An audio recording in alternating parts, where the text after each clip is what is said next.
एक धक्का और दो, बाबरी मस्जिद तोड़ दो। यह नारा लगाने वाले संघियों, भगवा गमछा लहराने वाले कार सेवकों, उन सिपाहियों में एक और नाम था, और वो नाम है शत्रुघ्न सिन्हा साहब का। उनके घर का नाम रामायण है, ये तो सबको पता है। लेकिन उसी रामायण निवास में अब राम को वनवास हो चुका है। रामायण जैसे पवित्र निवास में जब राम राम की जगह सलाम और सजदा होने लगे, रिश्तों में एक दूसरे को स्वीकार करने की जगह कबूल किया जाने लगे, तो प्रश्न पूछना बनता है कि कौन है वो मंथरा जिसने इस घर की जड़ें हिला दी। आइए जानते हैं कैसे एक बहू ने सत्ता और सेकुलरिज्म की चाह में अपने बाप दादाओं के द्वारा जपे गए राम नाम का पुण्य और कर्ज मिट्टी में मिला दिया। आइए जानते हैं पटना निवासी या पटना के पैदाइश शत्रुघ्न सिन्हा यानी शॉटगन के घर की पूरी कहानी। राम राम मित्रों, मैं रेवा द्विवेदी अपने चैनल पर आप सबका स्वागत करती हूं। सबसे पहले आप सभी से हाथ जोड़कर विनती है, मेरे वीडियो को लाइक करें और प्लीज इसे ज्यादा से ज्यादा शेयर करें और मेरे चैनल को सब्सक्राइब करके मुझ सनातनी बहन जी का सपोर्ट करें, सहयोग करें। अपना प्रेम और आशीर्वाद बनाए रहें। देखिए, दादा भुवनेश्वर प्रसाद सिन्हा तो उस जमाने के थे जब राम नाम लेते ही आंखों में आंसू और रीढ़ में करंट दौड़ जाता था। पटना हाई कोर्ट में दहाड़ने वाले, विधान परिषद में गरजने वाले, हर साल काशी में महीनों डेरा डालने वाले, संतान न हुई तो दुनिया हंसती थी।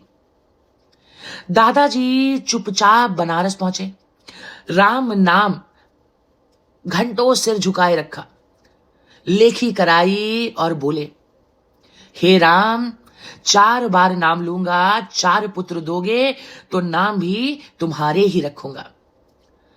राम जी ने 4 बार हामी भरी, 4 बार हामी भरी प्रभु श्री रामचंद्र जी ने। राम लक्ष्मण भरत शत्रुघ्न। पटना का बंगला रामायण हो गया। दीवारों पर राम दरबार, आंगन में तुलसी, सुबह शाम हनुमान चालीसा का पाठ। 3 बेटे देश विदेश के बड़े डॉक्टर बने। चौथा शत्रुघ्न सिन्हा जो बंबई भाग गया, हीरो बनना था और बना भी, शॉटगन। वही शत्रुघ्न जो कभी पटना यूनिवर्सिटी में आरएसएस की शाखा लगाता था, भगवा गमछा लहराता था, मंच से चिल्लाता था, एक धक्का और दो, बाबरी मस्जिद तोड़ दो। दादाजी दूर से मुस्कुराते, मेरा शत्रुघ्न तो राम का सच्चा सिपाही है। लेकिन उन्हें शायद ये नहीं याद था कि रामायण होगी तो मंथरा का आना भी तय मानो। फिर बॉलीवुड में पैसा आया, सत्ता आई, कुर्सी आई और साथ आई पूनम सिन्हा, फिल्मी दुनिया की बी ग्रेड हीरोइन, जिनकी हर फिल्म फ्लॉप थी। पर सेकुलरिज्म और वामपंथ की क्लासेस हमेशा टॉप करती रही हैं पूनम सिन्हा जी।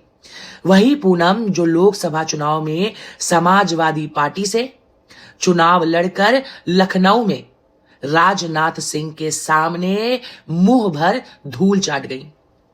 समाजवादी पार्टी, गौर करिए, समाजवादी पार्टी वही पार्टी जो राम भक्तों पर गोलियां चलाने के लिए कुख्यात थी और है भी, जिसके नेता आजम खान ने राम मंदिर आंदोलन के दौरान हिंदुओं को कुत्ता तक कह दिया था। पर पूनम को तो सेकुलरिज्म का ऐसा नशा चढ़ा था कि उन्होंने उसी पार्टी का चोला ओढ़ लिया। हारी तो हार गई, लेकिन घर में वामपंथ का जहर फैला दिया। एक तरफ शत्रुघ्न सिन्हा, कभी का दक्षिणपंथी संघी, और दूसरी तरफ पूनम, महावामपंथी, महासेक्युलर, महालिबरल।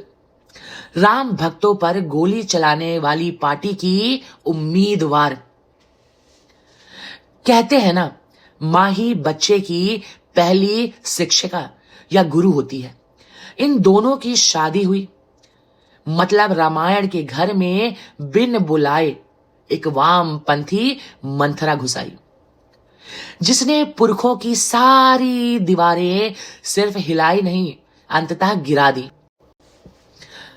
देखिए, पूनम ने ना सिर्फ चुनाव में हार चखी, बल्कि पूनम ने घर की जड़ों को भी सर्वधर्म समभाव के नाम पर खोखला कर दिया।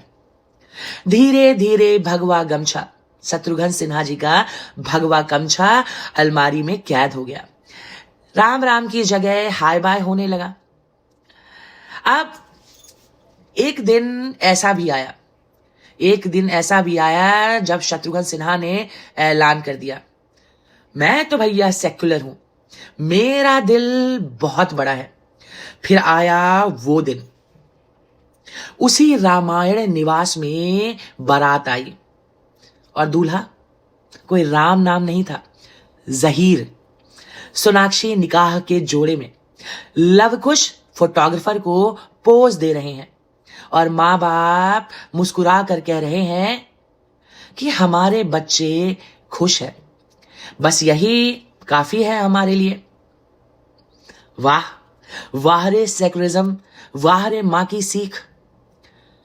वामपंथी मां ने ऐसा तीर चलाया कि रामायण के घर में ही राम को वनवास हो गया।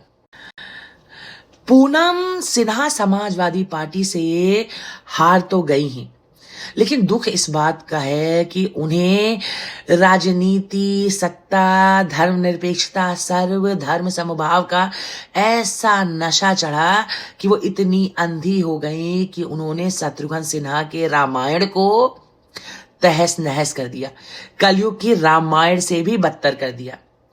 अगर दादाजी जीवित होते तो आज भगवान श्री रामचंद्र के सामने फपक फपक कर रोते और पूछते कि हे राम, मैंने तो 4 भाई मांगे थे, राम, लक्ष्मण, शत्रुघ्न, भरत।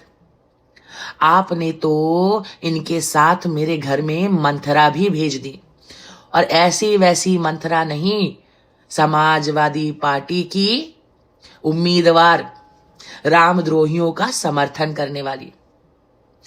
दादाजी की बहू ने वामपंथ और सेकुलरिज्म के नाम पर पूरी रामायण बेच डाली।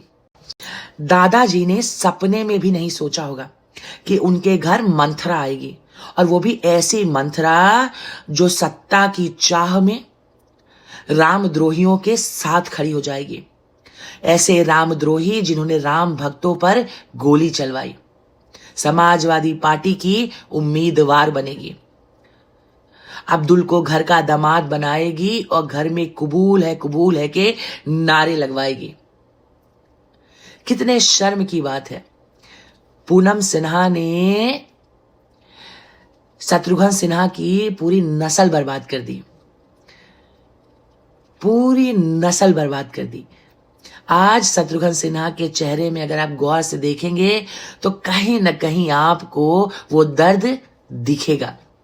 बेचारे दादाजी स्वर्ग में बैठे बैठे रो रहे होंगे और सोच रहे होंगे कि अरे शत्रुघ्न, मैंने तो तुझे राम का सच्चा सिपाही समझा था, पर तू तो सत्ता का गुलाम निकला। यह सवाल हर उस घर के लिए है जहां पुरखों की आस्था, सर्वधर्म समभाव की बलि चढ़ाई जा रही है। अपनी जड़ों को मजबूत बनाएं। नेताओं के कहने पर पश्चिमी सभ्यता से इंस्पायर होकर, प्रेरित होकर अपने बाप दादा पुरखों की कमाई हुई इज्जत, नाम, पुण्य को ऐसे जाया न करें, मिट्टी में ना मिलाएं। राम राम मित्रों, मैं रेवा द्विवेदी जाते जाते आप सबसे रिक्वेस्ट करना चाहूंगी कि मेरे वीडियो को लाइक करें, शेयर करें और चैनल को सब्सक्राइब करें। जय श्री राम मित्रों, अपने बच्चों पर थोड़ी नजर बना कर रखें।